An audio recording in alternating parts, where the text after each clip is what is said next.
आपने देखा होगा कि साउथ कश्मीर, सेंट्रल कश्मीर में बीजेपी ने मुस्लिम कैंडिडेट खड़े किए हैं। लाल चौक में हो या ईदगाह जैसी कंस्टिट्यूंसीज हैं, वहाँ पर बीजेपी के मुस्लिम कैंडिडेट हैं और वो लोग खासे पॉपुलर भी रहे हैं वहाँ पर। कांग्रेस काफ़ी एग्रेसिव है, राहुल गांधी के साथ में जो है कांग्रेस पार्टी में एग्रेशन बढ़ चुका है। दीपेंद्र हुड्डा हो या भूपेंद्र सिंह हुड्डा उनके पिताजी, उसके साथ में आप देखेंगे कि उन लोगों ने नो डाउट बहुत मेहनत की इस लोकसभा चुनाव में। उन्हीं लोगों की वजह से उन्होंने सभी जो डिसग्रंटिल्ड एलिमेंट थे उन सबको एक करके जो है, जो 10 लोकसभा सीट थी उसमें से 5 सीट कांग्रेस जीत पाई।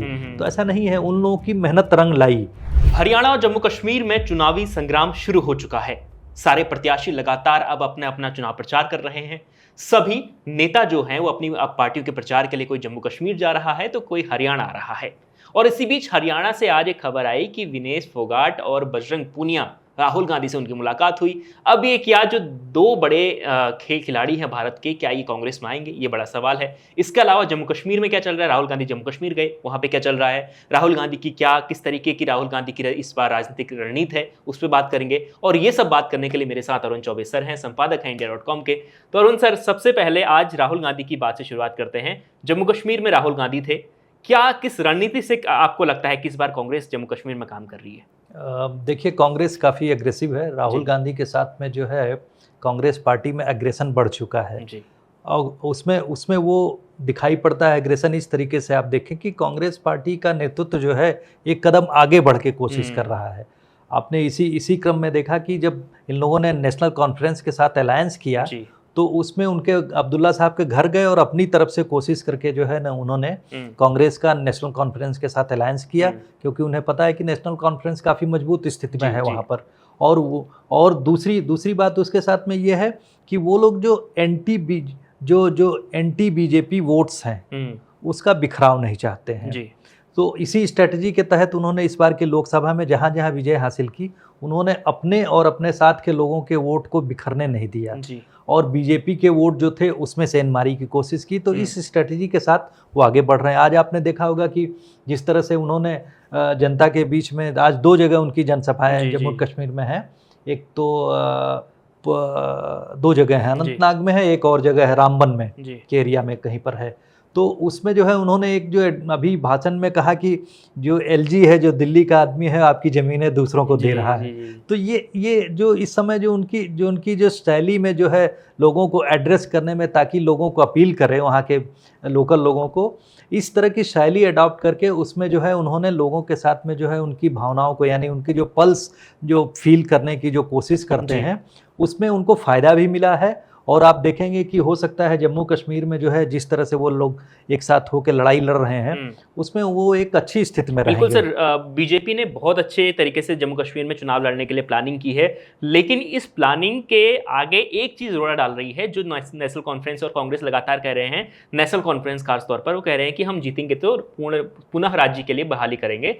ये जो चुनावी वादा है उनका, ये भारतीय जनता पार्टी पर भारी पड़ रहा है, क्या कहेंगे इस पर? देखिए, राज्य तो सुप्रीम कोर्ट का डायरेक्शन के बाद में चुनाव होना है और उसके बाद जो है यूनियन टेरिटरी से जो है स्टेटहुड देना ही है। लेकिन उस स्टेटहुड में वो लद्दाख वाला रीजन रहेगा नहीं, या कितना पोर्शन रहेगा, जिस तरह से जो और सीट्स का इन लोगों ने बंटवारा कर ही दिया है डीलिमिटेशन के बाद में, जो है जिस तरह से 90 सीट्स वैली में 1 सीट बढ़ गई और 3 सीट जम्मू रीजन में बढ़ गई है, तो वो तो उन्होंने एक तरह से भरपाई कर दी है डीलिमिटेशन के बाद में।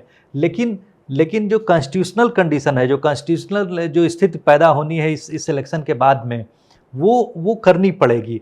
लेकिन जो नेशनल कॉन्फ्रेंस कर रहा है वो ओरिजिनल स्थिति बहाल करने की बात कर रहा है, कि जो 2019 के पहले की स्थिति की जो स्पेशल स्टेटस 370 हटने से पहले वाले जो हालात 370 के पहले का जो स्पेशल स्टेटस कश्मीर को रिस्टोर किया जाए, उन सब चीज़ों को लेकर उन्होंने अपने जो है मैनिफेस्टो में शामिल किया है। तो उसमें कितना संभावना बनेगी, वो तो 2/3 मेजॉरिटी आने के बाद में आप पूरे स्टेट लेजिस्लेचर में उसको पास कराएंगे। फिर भी वो जो कहते हैं ना कि गेंद जो है केंद्र के ही पाले में आती है, तो वो एक दूसरा विषय है। लेकिन इस तरीके से कह के वो लोग कोशिश कर रहे हैं कि वहाँ पर जो भावनाएं इस डिसीजन के बाद में सेंटर के अगेंस्ट गई है वो शायद उनकी तरफ पूरी तरह से आ जाए। लेकिन मैं आपको बताऊं ऐसा है नहीं, ऐसा क्योंकि आपने देखा होगा कि साउथ कश्मीर, सेंट्रल कश्मीर में बीजेपी ने मुस्लिम कैंडिडेट खड़े किए हैं। लाल चौक में हो या ईदगाह जैसी कंस्टिट्यूंसीज हैं, वहाँ पर बीजेपी के मुस्लिम कैंडिडेट हैं और वो लोग खासे पॉपुलर भी रहे हैं वहाँ पर। तो ऐसी स्थिति में कहूँगा कि इतना आसान भी नहीं होगा इन लोगों के लिए कि साहब जो बीजेपी का जो कॉन्फिडेंस है, बीजेपी ने जो 2019 के बाद से इतना काम किया हुआ है लोगों को एक साथ सेंटर की मुख्य धारा से जोड़ने के लिए, उसको प्रभावित कर सके। लेकिन ये जरूर है कि ये लोग बहुत सशक्त तरीके से चुनाव लड़ रहे हैं। बिल्कुल सर। अब कश्मीर से हरियाणा की ओर लौटते हैं। जैसे हमने पहले बात की कि विनेश फोगाट और बजरंग पूनिया, क्या ये दोनों कांग्रेस को इनको टिकट देगी, क्या लगता है आपको? देखिए, इसमें तो जिस तरीके से आपने देखा होगा कि विनेश फोगाट जब ओलंपिक्स हुआ उसके बाद जो आई वो वापस, तो उसमें दीपेंद्र हुड्डा जो है वहीं से एयरपोर्ट से उनसे रिसीव करने के बाद में उनके गांव तक साथ में गए। तो उसी में एक मैसेज छुपा हुआ था। उसमें मैसेज छुपा हुआ था कि जो भावना हुआ थी, पहलवानों ने जो प्रदर्शन किया था, बीजेपी के जो एमपी हैं और वो जो कुश्ती फेडरेशन के अध्यक्ष हुआ करते थे ब्रिजभूषण शरण सिंह, उनके खिलाफ जो हरियाणा में एक तरह से भावना पैदा हुई थी, पहलवान और पूरा का पूरा जाट समुदाय एक हो गया था उनके खिलाफ। तो उस जो पर्टिकुलर वोट बैंक है उसको लुभाने के लिए राजनीति ऐसे ही चलती है, आप भी जानते हैं। तो उसके तहत आज जब मुलाकात हुई थी राहुल गांधी से, दोनों विनेश फोगाट और बजरंग पुनिया की, तो उसमें ये भी खबर आ रही है साहब, रिपोर्ट्स आ रही हैं कि विनेश फोगाट को जो है चरखी दादरी से और उनको जो है बादली से बजरंग पुनिया को टिकट दिया जा सकता है। तो ऐसा नहीं है। इसके कुछ दिन पहले आपने देखा होगा कि विनेश फोगाट जो है जो शंभू बॉर्डर और वहाँ पर जो किसानों का जो संघर्ष चल रहा है, धरना लगातार बना हुआ है, 200 दिन हो चुके हैं, तो वहाँ भी उन्होंने विजिट किया था। तो इसका क्या मतलब है, वो भी उसी तरह से पॉलिटिकली एक्टिव दिख रही हैं कि जो एंटी बीजेपी वोट है, किसानों का जो संघर्ष चल रहा है, वो जो किसान बैठे हुए हैं, आपने देखा होगा कि ये मुद्दा भी एक बड़ा मुद्दा है। वैसे भी हरियाणा की रिटायरमेंट की बात तो चली रही है। अब इस बीच अगर पॉलिटिकल एंट्री होती है तो इसका फायदा मिलेगा, क्योंकि अभी उनका जो मसला है और उन्होंने जो कुछ फिलहाल अभी ओलंपिक्स आई हैं, वहाँ जो विवाद हुआ, जो बाहर हुई, वो अभी लगातार लोगों के जहन में है और ठीक चुनाव भी सामने आ रहा है। तो वो पॉपुलैरिटी उनकी बनी हुई है। पॉपुलैरिटी जो है कांग्रेस के वोट बैंक के साथ में हो सकता है कि उनके फेवर में कन्वर्ट हो जाए। तो उनके लिए भी एक तरह से देखा जाए उस पॉपुलैरिटी को एक्सप्लॉइट करने का इससे बेहतर मौका नहीं हो सकता अगर वो राजनीतिक पारी अपनी शुरू करना चाहती हैं। तो दोनों के लिए, बजरंग पुनिया भी आपने देखा होगा उस संघर्ष में बहुत एक्टिव थे। विनेश फोगाट भी महिला अत्याचारों को लेकर आवाज़ उठाने वाली प्रखर रूप से एक तरह से सामने आई थी। तो ये और आप देखेंगे कि ये इमोशनल इशू जो है महिला के साथ में, और इस समय राजनीति में जो है विमेन जो है एक बड़ा कार्ड हो चुका है। और उसी के तहत आप देखेंगे कि हरियाणा की राजनीतिक लड़ाई में भी जो है हुड्डा के सामने जो है वो जो शैलजा खड़ी हो चुकी हैं, वो दलित और महिला होने के नाते उनका एक कैंडिडेटर बन रहा है कि साहब वो चीफ मिनिस्ट्रियल कैंडिडेट भी हो सकती हैं। लेकिन सर, कांग्रेस ने जो दाव खेला, जो बीच में खबरें आ रही थी कि जो भी सांसद हैं उनको चुनाव नहीं लड़ाया जाएगा, इस तरीके की बातें सामने आ रही थी, वो बात आई। लेकिन उसके दूसरे बाद में जो प्रभारी थे वहाँ के, जो कांग्रेस के नेता प्रभारी हैं बावरिया साहब, उन्होंने दूसरे दिन ये भी कह दिया कि कोई भी सांसद जो है चीफ मिनिस्टीरियल पोजीशन के लिए अपनी दावेदारी पेश कर सकता है, बनस्पत उसको जो इलेक्टेड मेंबर्स हैं उसको सपोर्ट करें। तो इसका मतलब सीधा सा है कि वो जो है वो ऑप्शन ओपन रखा गया है और उसमें फाइनल कॉल जो है केंद्रीय नेतृत्व की होगी। आप बिल्कुल सही कर रहे हैं, क्योंकि हरियाणा में जिस तरह की सिचुएशन बन रही थी उसके बाद से पार्टी के अंदर टूट ना पड़े, इसलिए भी ये एक डैमेज कंट्रोल की तरह काम कर सकता है। ऑब्वियसली आप देखेंगे कि भाई आप देखते हैं कि दीपेंद्र हुड्डा हो या भूपेंद्र सिंह हुड्डा उनके पिताजी, उसके साथ में आप देखेंगे कि उन लोगों ने नो डाउट बहुत मेहनत की इस लोकसभा चुनाव में। उन्हीं लोगों की वजह से उन्होंने सभी जो डिसग्रंटिल्ड एलिमेंट थे उन सबको एक करके जो है जो 10 लोकसभा सीट थी उसमें से 5 सीट कांग्रेस जीत पाई। तो ऐसा नहीं है, उन लोगों की मेहनत रंग लाई, उसकी वजह से उन्हें कॉन्फिडेंस मिला। तो कॉन्फिडेंस मिला और पार्टी को उन्होंने जिताने में महत्वपूर्ण भूमिका अदा की, तो उनका एक तरह से क्लेम भी बनता है।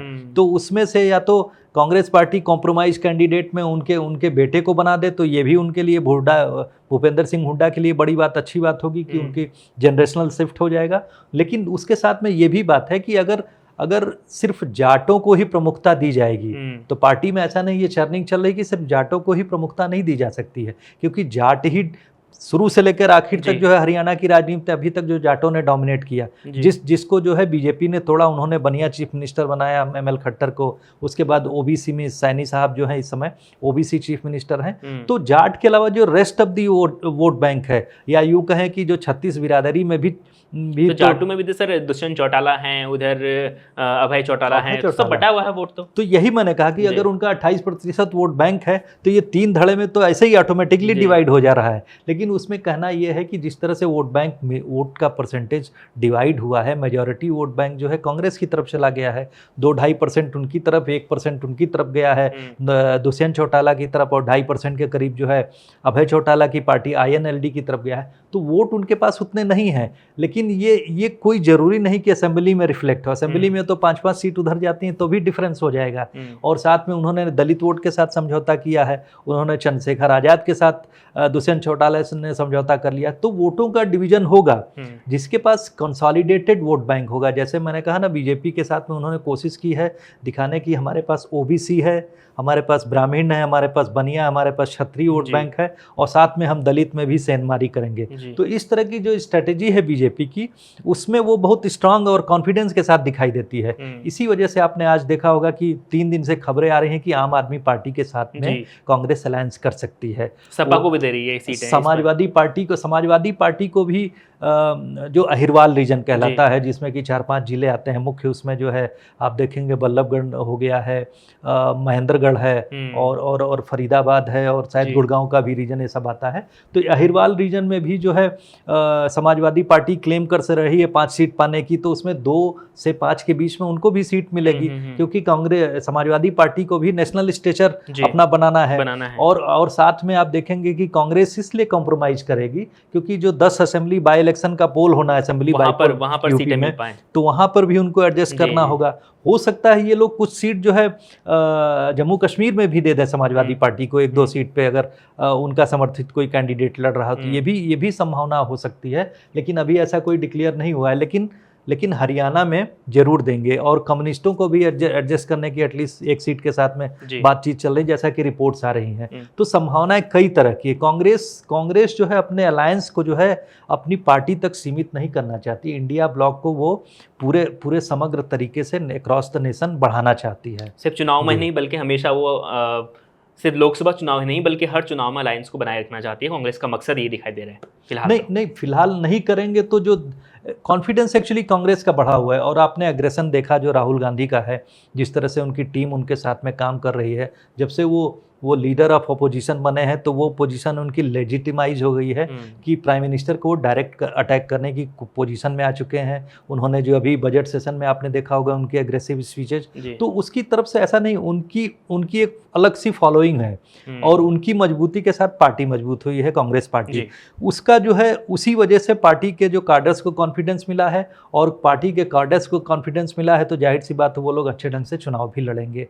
उसका परिणाम जो हम लोग कश्मीर में भी, जम्मू कश्मीर में देखेंगे, और हरियाणा में भी दिखाई पड़ सकता है। बिल्कुल। तो देखिए, जम्मू कश्मीर और हरियाणा में जो है वो चुनावी दंगल बहुत अब करीब आ चुका है। बहुत जल्द ही यहाँ पर आपको ऐसा मंजर नजर आएगा कि हर एक दिन चुनाव प्रचार में सारे नेता व्यस्त नजर आएंगे। फिलहाल अभी बहुत व्यस्त हैं प्रथम चरण के चुनाव के लिए। कश्मीर में तो उठापटक चल रही है, लेकिन अभी हरियाणा में थोड़ा इंतजार और है। हरियाणा में जो चुनाव धीरे धीरे चल रहा है, लेकिन सारे लोग अपनी पार्टी के लिए चुनाव प्रचार के लिए मैदान में उतर चुके हैं। आप जम्मू कश्मीर या हरियाणा के अगर दर्शक हैं हमारे, तो आप जरूर बताएं कि आपके इलाके में क्या माहौल है चुनाव को लेकर, और आपके इलाके में किस पार्टी की हवा चल रही है। कमेंट कर जरूर बताएं। साथ ही रोजाना देखते रहें India.com।